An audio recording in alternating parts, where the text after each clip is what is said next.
Hola oyentes de Radio Sefarad, volvemos a encontrarnos una vez más en De Keter Malhut, la Kabbalah en Sefarad, con Amparo Alba, profesora de hebreo de la Universidad Complutense. Hola Amparo, ¿qué Hola, tal? Jorge, buenas tardes. Bueno, hemos hecho un repaso general al principio, una introducción a cómo surge la Kabbalah, cómo se expande del sur de Francia a España, y hemos empezado a hablar de algunas de las personalidades más destacadas. El primero, el caso del zaragozano Abraham Abulafia.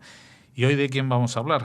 Pues hoy vamos a hablar de uno de sus discípulos más exitosos, Yosef Ibn Chiquitilla, o José el de Chiquitilla, porque parece que Chiquitilla es un diminutivo romance y probablemente pues fuera un apodo familiar, como Nagrela, que era de Negrilla, pues estos apodos que proceden de familiares que proceden del romance, ¿no? Y, por supuesto, si es alumno de Abraham Abulafia, también será de finales del siglo XIII, principios del XIV. Es un poquito más joven que él, de 1248 más o menos, hasta 1325. Estamos en una época que Moshe Idel llama, a mí me gusta mucho decirlo, la ventana de las posibilidades de la Cábala. Son las dos décadas finales del siglo XIII. Y señala que ahí es donde se dieron todas las variedades posibles de la Cábala, la mayor riqueza, el mayor número de obras compuestas, las personalidades más importantes en ese momento. Y Yosef Ibn Chiquitilla fue una de ellas. ¿Pero a qué atribuye esa abundancia? Pues es difícil saberlo, pero seguramente una serie de circunstancias, como habíamos comentado ya, una serie de circunstancias históricas, quizá que la Cábala ya estaba madura, por decirlo de alguna manera, digamos que a finales del siglo XII en Provenza es cuando aparece, en el siglo XIII se había ido, y hacia finales del siglo XIII pues estaba ya como muy trillados algunos de los caminos de la Cábala, y la gente seguía ya, los cabalistas de Castilla no estaban vinculados a una escuela concreta, que eso siempre ata mucho, sino que eran espíritus mucho más libres y no tenían inconvenientes en buscar, en hacer especie de sincretismos de unas ideas con otras, todas del judaísmo, lógicamente, y eso da lugar a mucha riqueza. Por otra parte, tampoco eran personalidades que fueran mantenidas por la comunidad, con lo cual pues eran espíritus mucho más libres. No se debían a nadie, podían opinar mucho más libremente que si hubiera sido un rabino o una persona que estuviera sostenida por la comunidad. De todas maneras, desde el punto de vista sociológico es difícil pensar que en el siglo XIII haya gentes sin estar adscritos a una clase muy... o sea, la estructura social de esa época era muy rígida, ¿no? O sea, uno era artesano, era campesino, era señor, era de la iglesia o era de aquí o de allá, y no ser de nadie. Sí, es un poco hippie del siglo XIII. Muchos de estos se buscan la vida enseñando a alumnos o llevando, escribiendo, componiendo obritas por encargo de otras comunidades. Eso es curioso porque es una época, la del siglo XIII, yo creo que muy moderna, porque hay mucha gente que se busca la forma de ganarse la vida de otras maneras de las habituales. Ya no son realmente los artesanos que están ahí, tampoco son muchos, pero son espíritus inquietos, por decirlo así, estudiosos, que van buscando, y para ello pues tienen que llevar libros de un sitio a otro, vender lo que sea para pagarse. Es una época donde ya empiezan a surgir las primeras universidades en el mundo cristiano, ¿no? Sí. La de Bolonia es en 1200 y pico. Sí. O sea que también están contagiados un poco del espíritu de la época, ¿no? Sí. No solamente es un fenómeno judío. Pero las comunidades judías son casi punteras en todo ese sentido, porque desde el siglo XII, sobre todo en Sefarad, en las comunidades judías el nivel cultural que hay difícilmente se puede encontrar en otros lugares.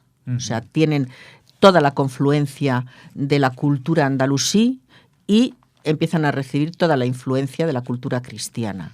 Pues las escuelas de traducción pues se juntan ahí, y el judío es el personaje que está traduciendo del árabe para un cristiano que a su vez le suele estar traduciendo del latín en romance. Entonces hay un... Que digo que algún día alguien tendrá que hacer una tesis sobre la influencia judía en el origen de las universidades europeas.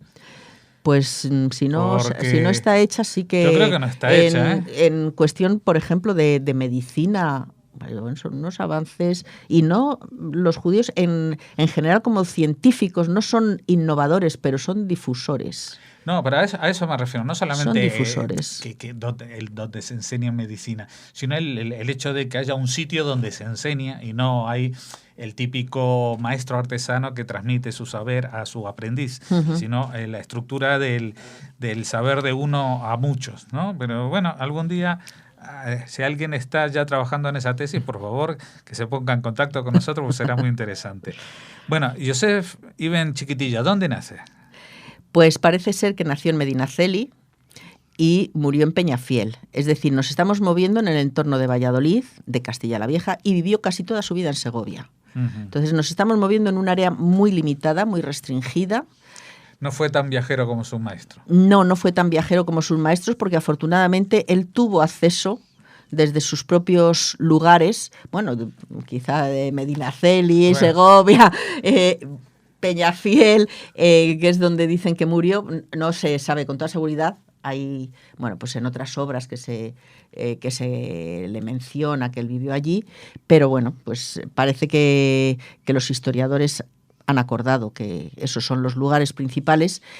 Hay algo que se puede ver en otras obras como desplazamientos por Castilla con otros cabalistas.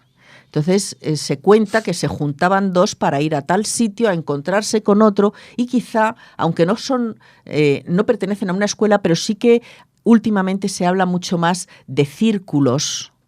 Por ejemplo, del círculo zohárico se llama, de un círculo al que pertenecerían varios cabalistas cuyas enseñanzas están contenidas en el Sefer HaZohar, del que hablaremos pues a continuación cuando podamos. Cuando podamos. De momento vamos a seguir hablando de Yosef Ibn Chiquitilla, de este personaje, ¿no? Sí. Bueno, pues sabemos que este fue uno de los discípulos más apreciados por Abraham Abulafia. Él dice, bueno, no sé si dice en Medinaceli o en Segovia, tuve un discípulo que era muy prometedor, si sigue por ese camino, será. Y efectivamente, Yosef Ibn Chiquitilla compone una obra que está muy influenciada por la cábala de Abulafia. Y recuerdo que la cábala de Abulafia, la que se llama cábala estática, para diferenciarla de lo que se conoce como cábala teosófica, que es la cábala, podríamos decir, oficial, no fue muy seguida por los cabalistas ni fue muy gustada. Y sin embargo, encontramos elementos de Abulafia en el Zohar gracias principalmente a la influencia seguramente de Yosef Ibn Chiquitilla, que pudiera haber tenido. Entonces hay obras de su primera etapa, sobre todo, que están muy marcadas pues por la cábala lingüística de Abulafia, el notaricón, todas estas cosas que él hacía con las letras, el buscar en las letras, como Abulafia, elementos esotéricos, elementos que le permitan la concentración. Las letras, al fin y al cabo, son unos elementos abstractos, y cuando se trata de ascender espiritualmente mediante la concentración, pues se va de lo más concreto a lo más abstracto, como en etapas, hasta que la mente se puede concentrar en lo más abstracto y ahí ya está en el camino de llegar. Bueno, pues Yosef Ibn Chiquitilla tiene algunas obras que van en esta línea de Abraham Abulafia. Luego cambia, luego entra en contacto con Moisés de León y se ve deslumbrado por la personalidad de Moisés de León, el autor del Zohar, o el autor hasta hace poco tiempo, el atribuido. Bueno, de eso tendremos que hablar también para ver toda esa problemática, pero se ve muy influenciado por él y ya cambia un poco hacia la cábala clásica. Y sin embargo también influye en Moisés de León. Yosef Ibn Chiquitilla le transmite un poco todas estas teorías de Abulafia. Tiene una obra que se llama Ginat Egos, que se podría traducir como el nogueral, ¿no? El huerto de nueces.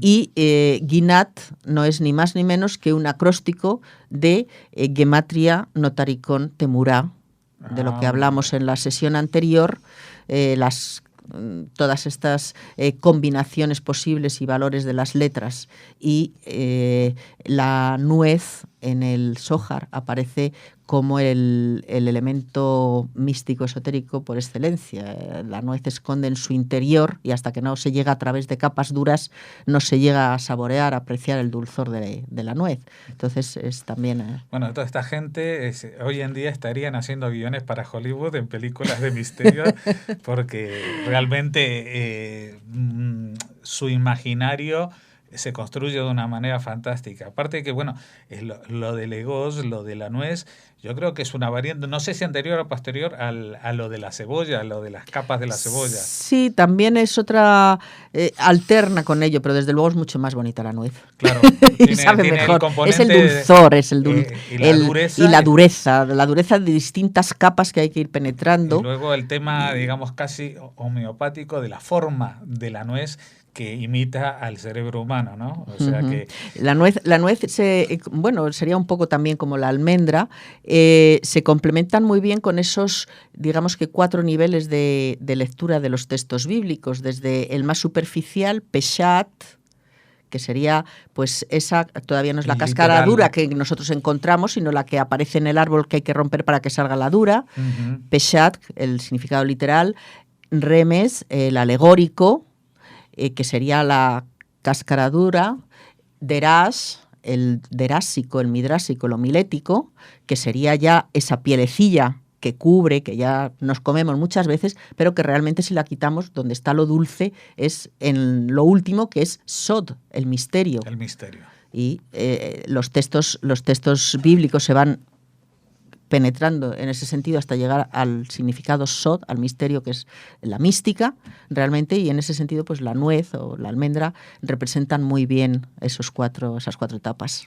Bueno, y de misterios hemos hablado, y lo único que no va a ser misterioso es que dentro de 2 semanas volveremos a estar aquí para seguir hablando de otros personajes apasionantes, y no solamente por su vida, que también lo es, sino por sus descubrimientos místicos, ¿no? Porque yo iba a decir otra palabra, pero la mejor palabra es justamente la más sencilla de todas.